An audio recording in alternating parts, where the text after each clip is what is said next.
Après qu'il t'aime, matin à l'icolo, le beaucoup de peu bateau va tourner sur le corps à la porte, bateau pour le temps à peine que la porte est tienne. La porte est sous les années de la série, mais où est côté, je peux se côté neuf. Et mon sous est là. Merci. À chaque fois, tous les gens sont tous ça pour ça. Donc, bon, on a besoin de tous quelque part. De ceux qui côté sale. Alors, ceux qui ont sali retard, ils ont des moutons qui ont sali retard. Pour que ce bateau soit aussitôt tu sois bien loco, ou est bon que ça me pose à Tinana. Dans le cas de l'homme, camion à zéro et coquita les sous chantier zone à zéro na denga mukete. Na badiko yeko la pesa kutunga. Turasi makamu tunaotoka. Oye seconde. Ezoli ya zéro pesa kutia bakaro, ezoli ya zéro ebele. Kosala bacriptage ezoli ya zéro ebele. Mais zambe na biso azana bomo tokomi na niveau tokomi ozomona misala no esilite ezana no ebele mais ndambo esili tosepelaki na kopresente bino yango lelo tozana na kata basalite c'est-à-dire nano batie bakisi na bakarote mpo kosala no esilite mpo babongise koma mpenza propre toyangani vraiment presque na kata salite mais tika ete nzambe azwa lokumu kati na nyonso nalingi nabondela mpo na ntina na yo Zambo ya pesa kiyo apeso lisusu. Amen. Yo moto zalaki fidèle, Zambe atika na pe fidèle epana yo. Po Bible lobi, yaza fidèle quoi qu'il en coûte. Yo pe moto oko pesa. Po dele zanan. Avril la ngope kalamingi te po premier partie. Photo 6 makamu na ngonyo so kaka na début avril la. Bato ba porte ba pesa kina noté début avril. Les 18 portes wana tolobela kezaka pona likolo mais ba mama na ba porte monsieur kozala wana se zambo ya sala ki na biso ko sala to banga ka sous facture te to banga na biso sous ba montant te. Alléluia. Ba karo yo so mona écoutez biso plus ou moins $7,000. Mais quand il y a 1 mètre carré, on a pu 10 mètres carrés, on a 5 mètres carrés, on a pu 100 mètres carrés, on a baissé, de suis 7 000, de Fandeli à Boko, $5,000 de côté na bête. Pour que tu sois respecté. Donc 1 mètre carré non est ça la valeur. Donc ceux qui placent mon kozanga caro, pour yondo pesa que 1 mètre carré non, de $20 non pité. Ne ba place wana etikali. Donc soko yena $20 no mois ba place etikali wana tokotonde sabo dans une semaine soto sisa na se tozo mata déjà likolo bakaro musukutu tostomatisi ya likolo mais il faut tozana ciment ebele il faut tozana na zelo ebele lokola balo tosengaka bakaro lelo tozosenga ba ciment toza mulongo te parce que faut bateya mais yo ekotaka na mutuno ke usana no esilite loba usana no esilite fona somba ciment fona somba zelo il faut na futa bato bazo travailler. Ok, siko fungula maboko pona oyo ndimi kosala nzamba tiango na maboko nayo ndeko makamba boefoza kana foi otiaki nzamba kana nyongwa mutute akofuta yo akana nyongwa motote moto nzamba kotika na nyongone aya kotuna ngangana tuna la yetsa mena ebiso ki réponse ezali azakane na nyongwa mutute to fungoli maboko tozwa poso ki apesite biso pe tozwa te pona kopesi nzambe tata na lola mopesi ya liboso moswi na nguya nyonso topamboli kombo na nzambe. Merci pour pesaki biso oyo pesaki biso nzambe moko na moko kolandana na ndenge azwaki tozongisi epai na yo totosi liloba na yo topesi nzambe pambola etonga na yo lelo tose présente lisu liboso na nkolo eleki totandi lisu maboko na biso epa na yo po toza na besoin ya deuxième étape tokozongo kaka epa na yo nzambe pesa lisusu biso misolo pambola esu bana no na misolo nasengi misolo nasengi mpe bonne santé na kombo na Yesu Kristo pesa misolo surtout ba oyo monaki ke baki très fidèle apesaki 1000 francs na ye sans contrainte apiaki $10 na ye sans contrainte nzambe sopela bango fungolela bango maninisa na lola na kombo na Yesu Kristo bo bapesaki na koyimayima nzambe limbisa bango talisa bango siko munene na yo elakisa bango ke bazwaka epa na yo esengeli ezongaka epa na yo. Merci pour la bénéfice. Il y a autre aussi de konaki. Ozongisela biso yango avec bénéfice. Pour lisangu moko na mabele ebotaka lisangu moko te. Ebotaka masangu ebele. Tika ete église na yo, bana na yo, basali na yo. Na bo bakopesa lelo après kilte. Basopa na batondisama na masangu na masangu. Misoleza na lokola mbuma masangu na maboko na bango. Na kombo na Yesu Kristo. Ndeko yambango loba amen 3 fois. Amen. Amen. Zambe apambola Bible.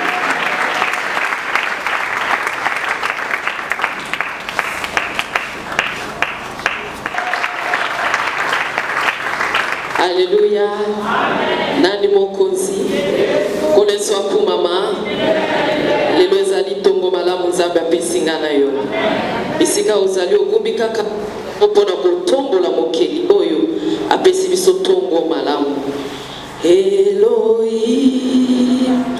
Adonai Shama Shama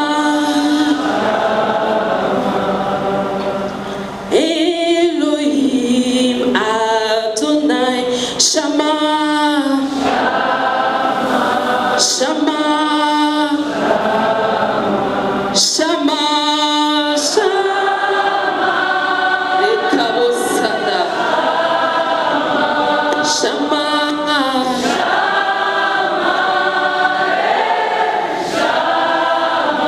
Elohim Kauche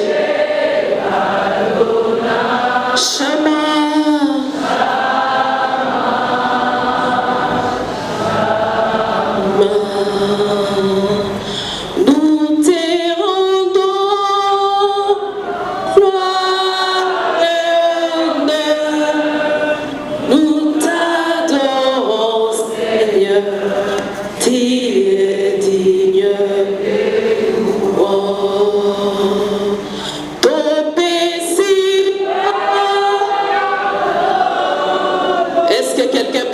déjà sa voix.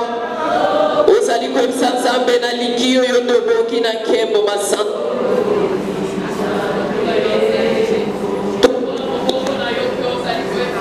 Merci pour na tongo na lelo pesi biso.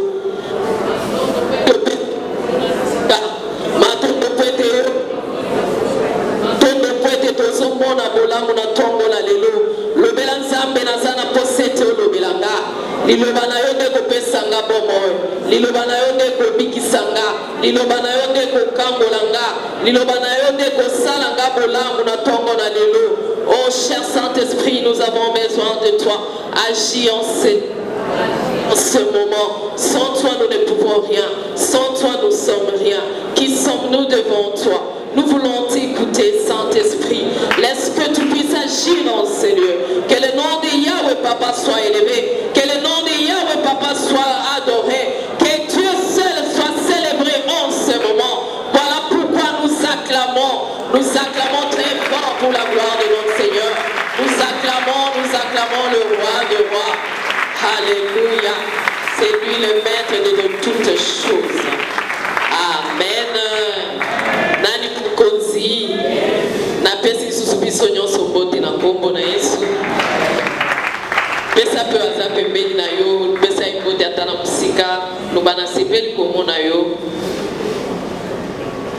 Lokola nzambe azali na esengo yebisa ye lokola nzambe abateli yo nazali na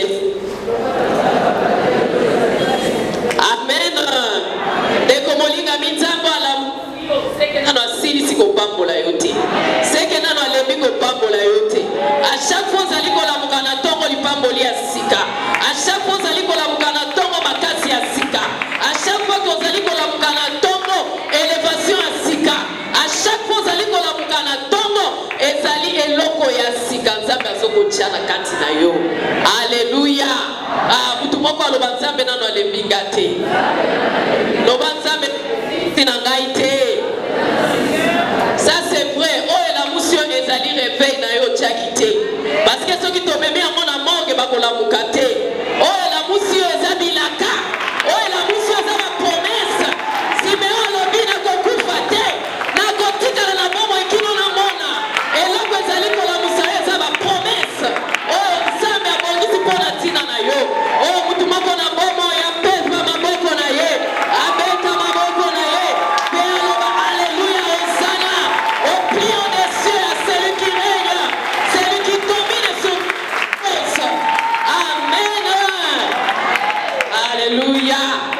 Napesi merci na basali na nzambe mingi koleka mama nanga oyo azalaka mama na ngai aza pasteur nanga aza éducatrice nanga alleluya nzambe apambola mingi mosali na nzambe oyo na nzela na ye totelemi kati liboso na bino to ata moke te nzambe apambola papa Ngoi un papa bon un papa gentil n'est-ce pas nzambe apambola papa Ngoi nzambe apambola pasteur Mark oyo aza coach na nga après molimo mosantu na makambo ya bonzambe e mingi koleka lisusu nzambe apambola mama Linda e na bamama nyonso nzambe apambola bino makasi eske bamama bazali kati na esika oyo bato na bilaka bazali kati na esika oyo bana suka ya nzambe bazali na esika oyo merci beaucoup na basali na nzambe bamama e nzambe apambola bamama bateyaki biso na semaine Maman Fanny, Nzambe apambola makasi, alakisi biso qui est chrétien.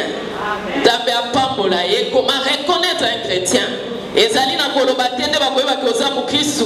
Ezali na kotambola na bapa Yesu Kristu, nde bakoyeba ke oza mu Kristu. Nzambe apambola mama na biso Henrietto, oyo alobaki veiller et prier. Bomo na biso ba Kristu eza ya ko veiller, ya ko senzela, ya ko bondela. Pote na nzela na ko bondela nde toza kozwa makasi. Nanzela na kobondela ndeto solonga alleluya et molimo mosanto asepeli ete na ntongo na lelo teme na biso ezala ideke tozwi biblia na biso na Genèse 2 tobandi na verset 10 teme na biso ezali ideke avec H totangi na kombo na Yesu Kristo. Un fleuve sortait d'Éden pour arroser le jardin. Et de là, il s'est divisé en 4 bras. Soulignez 4 bras. Le nom du premier est Pichon. C'est celui qui entoure tous les pays de Havila où se trouve l'or. L'or de ces pays est pur. On y trouve aussi les bdellium et la pierre d'onyx. Verset 13. Le nom du second fleuve est Guion. C'est celui qui entoure tous les pays de Kish. Le nom du troisième est Ideke. C'est celui qui coule à l'orient de la Syrie. Le quatrième fleuve, c'est l'Euphrate. Tobeteri lobananzabe maboko makasi. Alléluia. Nani mokonzi. Tolobi teme na biso ezali Ideke. Oyo tomoni yango na 14e verset ya Genèse 2. Ya solo ndeko molinga mitangu nzambe azosala mokili abongisa ikamala mpona mutu. Ndeko molinga miezala mutu moko te o nzambe abongisa mpona mabe, abongisa mpona soni, abongisa mpona kaka pasi. Me bolingo na nzambe ezali kotalisa biso uta ebandeli ya mokili. Nzambe alingaki tellement mutu. Na tangu nzambe abandi kokela Eden, ça veut dire le lien de plaisir extrême. Eden, ça veut dire Esika Oyo, Kolelezate, Matang Ezalite. C'est ça qui était le projet de Dieu pour toi. Yamomoni Bible Lobby, de bonheur pour toi et non jamais de malheur. Alléluia. Ndenge nzambe akisali jardin d'Éden ezalaki po ete mutu aseka, mutu azala mutu na kolela te, mutu azala na esengo. Abandi kosala jardin d'Éden, na kati ya jardin d'Éden atie banzete, balobi banzete mosusu po alia, me banzete mosusu po admire, azotala yango azosepela, azotala yango azoyoka esengo.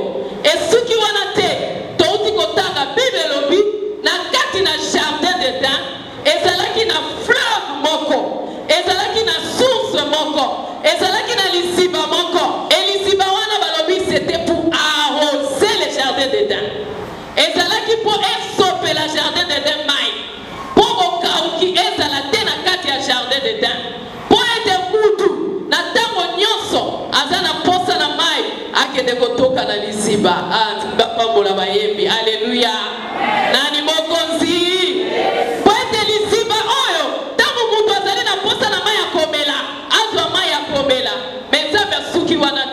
Bible lobi Nzambe asui lisiba oyo akaboli yango na maboko mine. Alobi ebanda kozwa 4 directions. Ya liboso ezwa direction ya nord, bapesi yango kombo ya Pichon. Alobi lisiba oyo bisike bandaki kozinga or ezalaki, telium ezalaki, onyx ezalaki, c'est-à-dire parfum ezalaki. Mutu akoki kotambola ayoki solo kitoko. Or que parfum ezali gloire, ezali honneur. Alléluia. Fleuve oyo ebandaki komema or pur, balobi or ya mboka wana ekokani ata na or moko te, parce que c'est en Dieu qui a la richesse, qui a toute la richesse, et c'est la bénédiction de l'Éternel qui enrichit, et cela ne se fait suivre d'aucun chagrin. Ça c'est de l'or pur, ça c'est de la richesse que Dieu fait couler dans nos vies.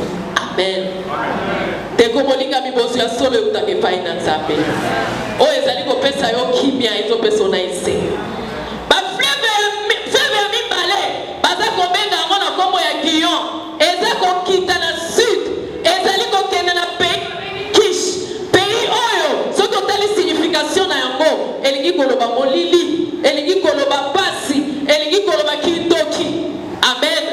Parce que Kish oyo azalaki mwana ya Sham. Sham aza mwana ya Noé oyo alakelamaki mabe. Et Kish oyo te papa ya Nimrod. Biso nyonso toyebi ke Nimrod te ndoki ya liboso. Oyo te azalaki magicien ya liboso. Oyo azalaki kabbaliste ya liboso. Mais fleuve oyo bazali kobenga yango na kombo ya Guion. Ebandaki koleka place molili ezali. Eza kozinga molili parce que bazali kobenga Guichon celui qui brise. Oyo ezali kongenga. Et ye kongengisa molili elongoli molili na kati na Guichon, elongoli molili na kati na mabota. Jésus est la lumière du monde. Oyo azali kolongola molili, oyo azali kobenga na molili ya bongo ya moko na biso. Alléluia. Nani mokonzi? Et troisième fleuve de oyo biso tozo ekola lelo babengi yango Hiddekel. Na ba Bible mususu babengi yango Tigre. Fleuve oyo bazali kobenga yango celui qui court, celui qui va vite, celui qui va rapidement. Oyo ezokima, oyo ezokende mbangu, ezokende mbangu mpona kosala nini? Mpona kosecourir Assyrie. Assyrie eza pays désert. Assyrie eza pays eza na bokauki. Assyrie eza pays oyo eza na semence te. Assyrie eza pays oyo eza abandonné à lui-même. Quand on voit désert, on voit abandonné. Quand on voit désert, on voit seul. Quand on voit désert, on voit sécheresse. Dans ma fleuve nyonso mibale, oya liboso, sikoye ba place ezali eza passe. Mais mibale etikali ezali ti lelo. Dans ma pays arabe ezali, dans ma Iran, Irak, Syrie, Turquie ezali Hiddekel o bazobenga Tigre, na Euphrate, tisiko ezali ko couler. Bamboka oyo ezalaki bamboka ezalaki na makasi te. Parce que bato vivre na kati ya désert. Et bato bana makasi te. Alléluia. Bato oyo baza na kati na désert, eza bato baza bango moko. Mutu oyo akoki kokende koyoka esengo akokende na désert azalaka te. Bazalaki trop faible. Bazalaki na makasi te. Bazalaki oyo babwakama. Oyo mutu ayebi bango te po baza na désert. Alléluia. Nani mokonzi. Na sepeli lisusu komona Nzambe akaboli fleuve na biteni mine. Parce que 4 ezali chiffre équilibre. Ezali chiffre ya stabilité. Ezali chiffre ya paisibilité. Ezali chiffre ya tranquillité. Alléluia. Ezala makambo ezobwate na vie na yo. Nzambe azomema équilibre. Nzambe azomema stabilité. Apesi yo libala, apesi yo bana. Apesi yo bana, apesi yo mosala. Point d'équilibre ezala. Chiffre 4 eza chiffre ya équilibre. Pour kiti evanda, il faut ezala na makolo mine. Ndaku po ezala, il faut ezala na 4 côtés. Biloko oyo ezali ko diriger mokili ezape mine. Tozomona mai, tozomona la terre, tozomona le, tozomona le feu. Alléluia. Ezo sala équilibre na mokili. Deko molinga, lelo Nzambe azomema équilibre. Amen. Na moko. Azozela kaka eloko moko ezosanga. Nzambe azobakisela eloko ezosanga. Po équilibre ya, po desengo ya. Nyonso ezalaki na jardin d'Éden, pati le jardin de Dieu. Alléluia. Nani mokonzi. Pole soku mama. Lokola Nzambe azako lukela toujours équilibre. Yango atinda ki Yesu Christ. Et en Jésus coulent les 4 fleuves. Nani mokonzi. Na kati na Yesu tozomona lobiko. Na kati na Yesu tozomona pole. Na kati na Yesu tozomona délivrance. Na kati na Yesu tozomona bozwi. Wana nde Nzambe akana pona yo. Okoki kobosa na nyonso, me kobosa na te. Nzambe akanela obolamu. Ata lelo otoleka na ba désert. Ata lelo oza ya kokauka. Ona mutu te. Batu bazosunga na bango na bango, me yo basungaka o te. Abandonné à toi-même. Tangu oza na pasi oleli ti osuki yo moko. Tu es abandonné à toi-même. Okauki na kati na motema. Ebele abatu koleleza nsima balati. Ebele abatu bazali awa kolela eza na nsima ba maquillage balati.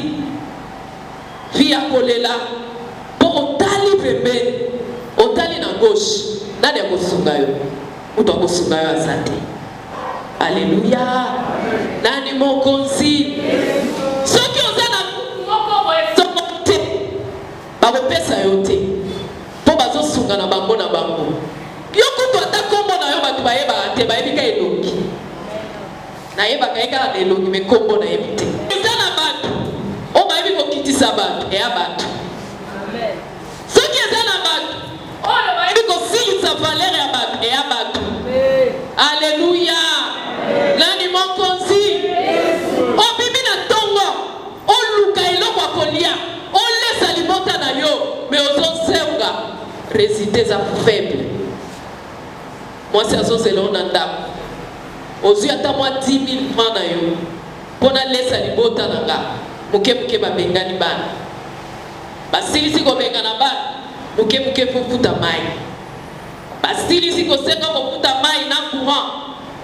Baera telemi. Okoma kota banyongo. Parce que otali pembeni, otali na gauche na droite, isongeza te. Alléluia. Nani mokonzi. Otali bana na yo, eloko kana komona pona tina na bango. Ozomona te, olole tondi na motema. Olobi eske ngai Nzambe ayebinga. Eske Nzambe ayebinga. Tepe obandi kobondela eyano ezoya te. Mena misu na yo, ozomona ndenge batu mosusu baopambola mai. Na misu na yo, omona ndenge baninga na baobala. Emokilio elingi mituna obala mokolo nini. Alléluia. Amen. Tango ozotuna moninga obala mokolo nini. Azwi mobali. To azwi mwasi. To opesi mbongo kobala. Ofani ndako wa mtu. Bazotuna okokende mokolo nini. otali na pembe, otali na gauche, olobi na na kati ya bokauki na na mututi. Ozobanga meme koloba likambo na yo po ekoleka na ma réseaux sociaux. Batu bakoloba mutu na mutu akomi kokangama na makambo na ye. Po soki likambo na ye tamboli, batu bakoseka. Batu bakochula. Batu bakofinga. Ba oyo bazwi bazoseka, ba oyo bazwi te. Ekoma kana tamu moko na molili na butu. Tika ndenge yo sabaninga baza kolala. Pongi ezate. Pasi pona tina na malade ozali koronge nzoto na yo. Nzoto na yo ezotungisama na malade. Nzoto na yo ezali konyokwama na malade. Paske bololo etondi na motema. Po ete ozomona na sana mutu te. Haleluya. Nani mokonzi. Koleswa kumama. Oh, sango malamu ezapo na yo na tongo na lelo. Sango malamu ezapo na yo na tongo na lelo. Moto oyo azalaka na moto te, Nzambe akokoma moto mpo na yo. Moto aza na molobeli te, Nzambe akokoma molobeli mpo na yo. Moto aza na esika te, Nzambe akokoma esika mpo na yo. Paske aza Nzambe ya bato nyonso. Lokola tiki yo na bomoi, akoya. Lokola fleuve, lokola lisiba, kokausa. Oyo nyonso ezali bapota ya motema okokaka kolobela bato te. Alléluia. Ezala mutu moko na Bible. Tozwi Daniel 10 pardon. Daniel 10 tobandi na verset 1 na tangi na kombo na. La troisième année de Cyrus, roi des Perses, une parole fut révélée à Daniel, qu'on nommait Belchassar. Cette parole qui est véritable annonce une grande calamité. Il fut attentif à cette parole et il eut l'intelligence de la vision. En ces temps-là, moi Daniel, j'ai fait 3 semaines dans les deuils. Alléluia. 3 semaines à Zakalakati à Matanga. Yayo Matanga pe egosila. Opansi Matanga zali. En ces temps-là, moi Daniel, j'ai fait 3 semaines dans les deuils. Je n'ai mangé aucun mets délicat. Il n'entrait ni viande, ni vin dans ma bouche. Et je ne moignis point jusqu'à ce que les 3 semaines fussent accomplies. Les 24e jour du premier mois, j'étais au bord du grand fleuve qui est Hiddeké. Alléluia. Les 24e jour du premier mois, j'étais au bord du grand fleuve qui est Hiddeké. Alléluia. Oh, la musique a mon tigre. J'ai levé les yeux et j'ai regardé. Et voici, il y avait un homme vêtu de lin, ayant sur les reins une ceinture d'or d'Iphaz. Son corps était comme des chrysolites. Son visage brillait comme l'éclair. Ses yeux étaient comme des flammes de feu. Ses bras et ses pieds ressemblaient à des lèvres polis. Et le son de sa voix était comme le bruit d'une multitude. Alléluia. Nani mokonzi. Le son de sa voix était comme la voix, le bruit d'une multitude. Utazalaki ye moko, mutabimeli ye, oya lati wolo, oya lati lin, oya zala bosui, apusani liboso na Daniel, et c'est mon angeza li poete, Daniel a tellement qui n'a Hiddeké, a tellement qui n'a la fleuve à espoir, la fleuve à consolation. Akendaki musikate, alléluia. Moi Daniel, verset 7, j'ai vu seule la vision. Et les hommes qui étaient avec moi ne la virent pas. Oh, pas aux hommes, on est à Yomoko. Mais ils furent saisis d'une grande frayeur et ils prirent la fuite pour se cacher. Bangonyoso bakimi, batikiye, babili kambango etali bisote. Likambango asukisango yemoko. Likambango kokangote. Soki batu bakoki te Nzambe akoko. Soki batu bakoki te Nzambe akoko. Soki batu bakoki te Nzambe akoko. Soki batu bakoki te Nzambe akoko. Amen.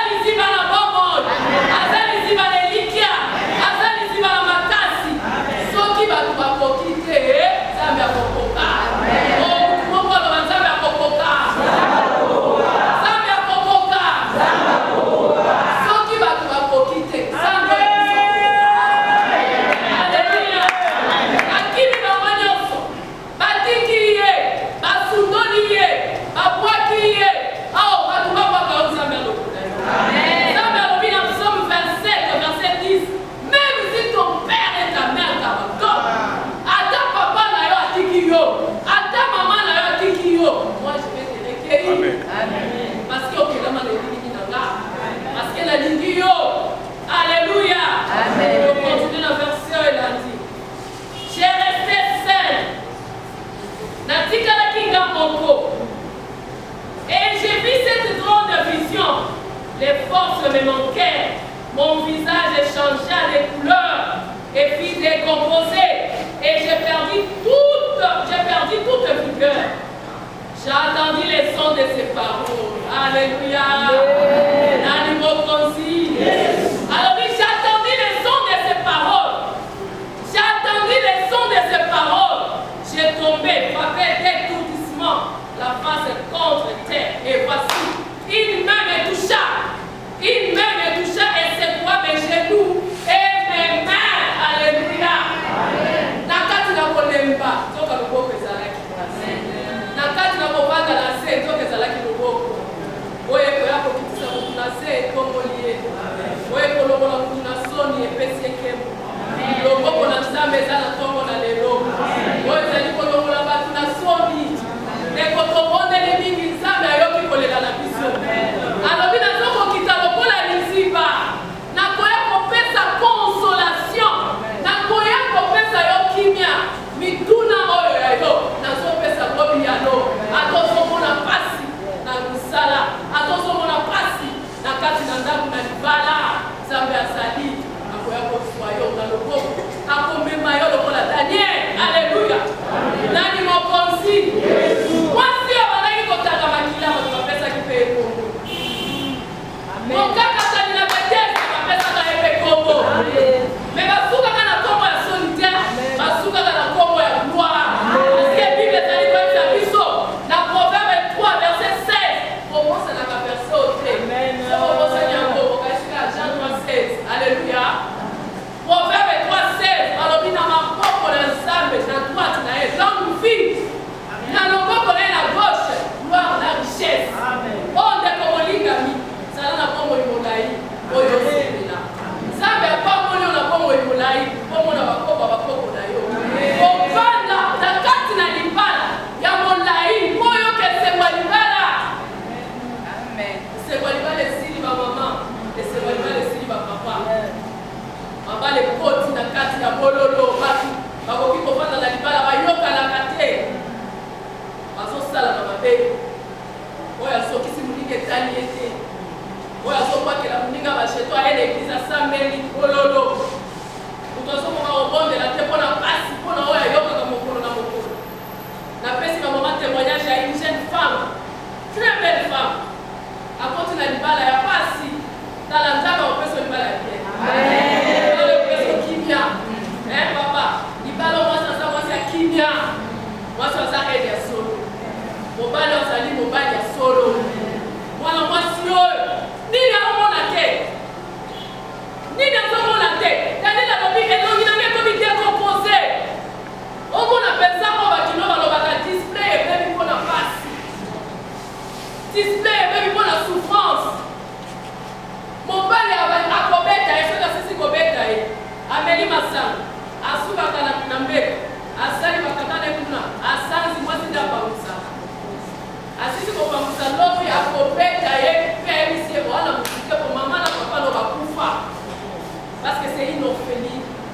Avec le billard aussi. Est-ce qu'il y a tant de monde qui peut lever la table pour avoir la kenazala na mutu? Na hivi si na lobi na kokina ngako ya. Mais yeba kinzamba ozala mukona tina na yo. Amen. Zamba kozala molobeli pona tina na yo. Zamba kokiko tika na kovanda kimia te azomona pasi ezali kokoba. Pasi ya nzambe ezali te yo bonga.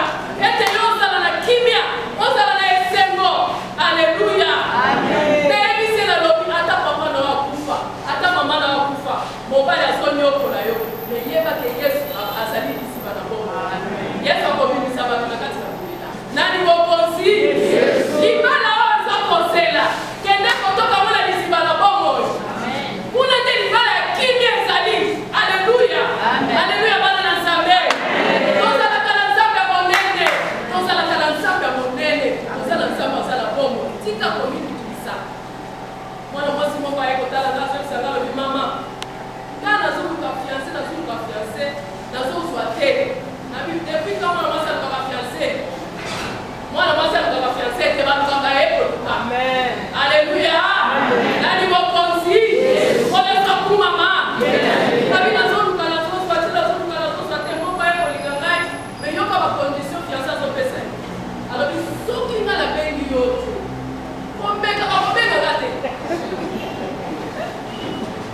soki nga nabengi yo te komeka obenganga te